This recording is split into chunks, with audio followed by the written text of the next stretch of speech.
মাথায় বাজ পড়ার মতো অবস্থা ওর। মামি কয়েকটা কড়া কথা শুনিয়ে বেরিয়ে গেছে রুম থেকে। ত্রয়ী চুপচাপ বসে আছে। জীবনটা শেষ হয়ে যাবে এবার। যদি তারা পছন্দ করে তাহলে তো মামা মামি ওর সাথেই বিয়ের ব্যবস্থা করবে। স্নিগ্ধকে আজই জানাতে হবে কথাটা। ত্রয়ী পুরো ঘরময় পায়চারি করতে লাগল। মামি এসে বলে গেল দ্রুত রেডি হতে, তারা নাকি এসে গেছেন। অনেক টেনশন নিয়ে শাড়ি পরে হালকা সাজগোজ করল ত্রয়ী। টেনশন বাড়ছে হু হু করে। স্নিগ্ধকে কল দিয়েছিল কয়েকবার কিন্তু সেও কল রিসিভ করছে না। জানে না এরপর কি হবে। ত্রয়ী মনমরা হয়ে বসে আছে রুমে। পাত্রপক্ষ এসে গেছে। ওদের সামনে চা নাস্তা নিয়ে দিয়ে আসতে হল। পাত্রকে আলাদাভাবে কথা বলার জন্য ত্রয়ীর রুমে পাঠানো হল। ত্রয়ী কিছু বলতে পারল না। শুধু চুপচাপ পাত্রের করে যাওয়া প্রশ্নগুলোর উত্তর দিয়ে গেল। ত্রয়ী অপছন্দ হওয়ার মতো মেয়ে নয়। পাত্রের অনেক পছন্দ হয়েছে ওকে। বিয়েটা আজকে পড়িয়ে দিলে সবে থেকে পাত্র নিজে বেশি খুশি হবে। ত্রয়ী যখন নিজের রুমে বসে টেনশনে মরে যাচ্ছিল, মামি তখন এসে ওকে বলে গেল পাত্রপক্ষ ওকে পছন্দ করেছে। ওরা আজকেই বিয়ে পড়িয়ে নিয়ে যাবে। বিয়ের শাড়ি কিনতে গেছে ওরা। এবার সবচেয়ে বড় ধাক্কাটা খেল ত্রয়ী।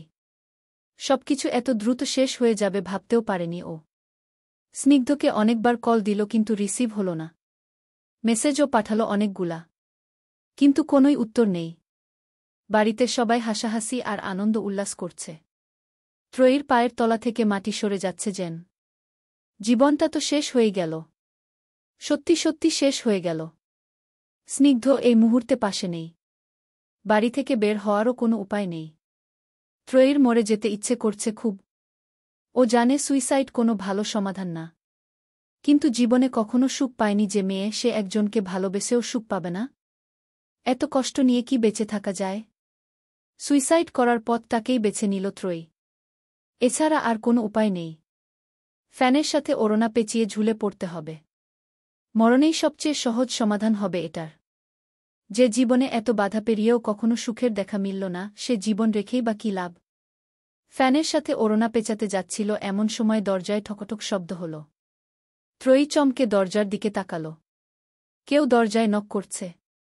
ওর গলা শুকিয়ে কাঠ। দরজায় জোরে জোরে শব্দ হচ্ছে। ত্রয়ী তাড়াহুড়ো করে ফ্যানে পেঁচানো ওড়নাটা খুলে ফেল। তারপর দরজা খুলতে গেল। এদিকে পা কাঁপছে দুরু দুরু করে। ত্রয়ী নিজেকে কোনমতে সামলে নিয়ে এসে দরজা খুলল। দুজন মহিলা আর একটা মেয়ে ঘরে ঢুকতে ঢুকতে বলল, তোমাকে সাজাই দেই। বিথ্রেঞ্চায় চোখ বন্ধ করে ফেল ত্রয়ী। মরার রাস্তাটাও বন্ধ হয়ে গেল। এখন সাজগোজ করতে করতেই বিয়ের আসরে নিয়ে যাওয়া হবে। আর কিচ্ছু হবে না জীবনে। সবকিছু শেষ হয়ে গেল। চোখে পানি এলেও সামলে নিল ও। মহিলারা ঘরে ঢুকে ওকে সাজানোর জন্য জোর দিতে লাগল। ত্রয়ী বাথরুমে গেল হাতমুখ ধুয়ে আসার জন্য। কিন্তু হাতমুখ ধুতে গিয়ে অনেকক্ষণ বাথরুমের দেয়ালে ঠেস দিয়ে কান্না করে চলল। স্নিগ্ধ জানতেও পারবে না ওর বিয়ে হয়ে যাচ্ছে। এভাবেই কষ্ট করতে করতে শেষ হয়ে যাবে মেয়েটা। তবে যদি সত্যিই বিয়েটা হয়ে যায়, তাহলে ওই বাড়িতে গিয়েই বর ঘরে ঢোকার আগে কাজ সেরে ফেলবে ও। চলে যাবে পৃথিবী ছেড়ে। এত কষ্ট আর ভালো লাগছে না ওর। বাকি জীবনটা তুষের অনলে পোড়ার চেয়ে মরে যাওয়াও ভালো। ত্রয়ীর গাল বেয়ে পানি পড়ছে ঝরঝর করে। মুখে পানির ছিটা দিয়ে রুমে আসল। মলিন মুখে বসল মেহমানদের সামনে। তারা শাড়ি পরিয়ে গয়নাগাটি দিয়ে সাজাতে আরম্ভ করল ওকে। গায়ে একটা করে গয়না পরানো মাত্রই বুকটা ফেটে কান্না আসতে চায় ত্রয়ীর। কিন্তু চাইলেও কাঁদতে পারে না। বিয়ের বেনারসি পরানোর সময়ও প্রচণ্ড কষ্ট হচ্ছিল। নিজেও সহ্য করা যায় না, কাউকে বোঝানোও যায় না। ত্রয়ী চুপচাপ মূর্তির মতো বসে আছে। বিয়েটা কি ফাইনালি হয়েই যাবে? এদের সামনে স্নিগ্ধকে কল দেয়ারও সুযোগ নেই। চিন্তিত মুখে ফোনের দিকে তাকাল ত্রয়ী। ইচ্ছে করছে আরেকবার স্নিগ্ধকে কল দেই কিন্তু পারছে না। ওরা কি ভাববে, আর ওদের সামনে কথাও বলা যাবে না। বারান্দায় গিয়ে কথা বললে মামি দেখে ফেলবে। সাজগোজ সব শেষ হলে ত্রয়ীকে নিয়ে আসা হলো ড্রয়িং রুমে। এখন বিয়ে পড়ানো হবে। পাথরের মূর্তি হয়ে বসে আছে ত্রয়ী। দেখে মনে হয় মরে গেছে। নিঃশ্বাসটাও পড়ছে কিনা সন্দেহ। নিষ্পলকভাবে চেয়ে আছে মেঝের দিকে। পাত্র ও পাত্রীকে একসাথে বসানো হল। পাত্রের মুখে সে কি হাসি! ত্রয়ীর চোখের পাতাও নড়ছে না। কিছু চিন্তাও করতে পারছে না ও। একেবারে স্থবির হয়ে গেছে। মোবাইলটা পাশের রুমে ভাইব্রেট করে রাখা। এই অবস্থায় স্নিগ্ধ কল দিলেও বোঝা যাবে না। বিয়েটা হয়েই যাবে এবার। নিজেকে শেষ করে দেওয়ার জন্য অপেক্ষা করছে ত্রয়ী। পাত্রের মুখ হাসি হাসি। সুন্দরী বউ পাচ্ছে, সে তো খুশি হবেই।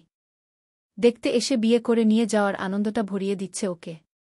ত্রয়ীর দিকে আর চোখে তাকাতে লাগল বারবার। সবাই অপেক্ষা করছে কাজী আসার জন্য।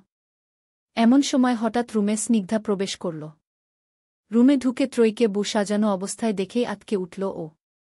সবাই তাকালো স্নিগ্ধার দিকে। স্নিগ্ধা কাজ শেষ করে এদিক দিয়েই যাচ্ছিল। হঠাৎ মনে হলো একবার আপুর সাথে দেখা করে যাই। কিন্তু বাসায় ঢুকেই এরকম কিছু দেখবে সেটা কল্পনাও করেনি। ত্রয়ী ছলছল চোখে তাকালো স্নিগ্ধার দিকে। হঠাৎ স্নিগ্ধাকে দেখে বুকে একটু আশার আলো জেগে উঠেছে ত্রয়ীর। ও হঠাৎ বলল, স্নিগ্ধা।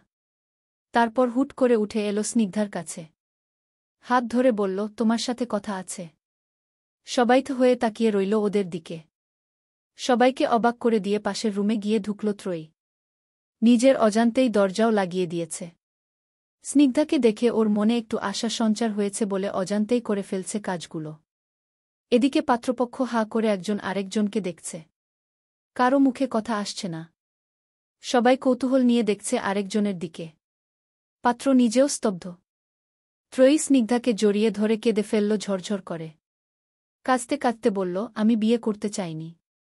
সবকিছু এমনভাবে ঘটে গেছে যে আমাকে বাধ্য হতে হয়েছে। আমি মামা মামিকে না ও বলতে পারিনি। বললেই আমাকে মারধর করত। ওরা আমাকে বোঝা মনে করে। তাড়িয়ে দিতে চায়। আমি এখন কি করব বলো? এই বিয়ে আমি করতে পারব না। বিয়েটা হলে ও বাড়িতে গিয়েই আমি সুইসাইড করব। স্নিগ্ধা ওকে সান্ত্বনা দিয়ে বলল, এসব বলতে হয় না আপু। তুমি একদমই টেনশন করো না। আমি বিয়েটা ভাঙছি। স্নিগ্ধা, বিয়ে ভাঙ্গার পর প্রলয় হয়ে যাবে।